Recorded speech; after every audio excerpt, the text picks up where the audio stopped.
If your Davinci Resolve is not opening, here's what you can do to try to fix it. So go down to your search, type in graphics setting, and I already have it here, but I'm gonna remove it. And you basically have to add Davinci into your graphics performance preference. So what this does is it tells your graphics card that it should prioritize certain applications more than others. We can go to browse, and if you know where your Davinci is located, that's fine, but I honestly don't.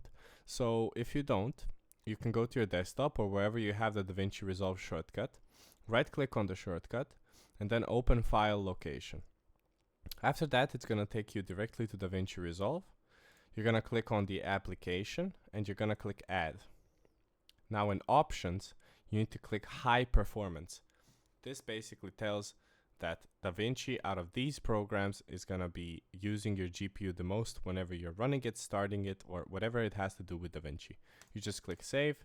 You can exit out of this window and try to start Davinci again. Hope that helps and hope that fixes your issue.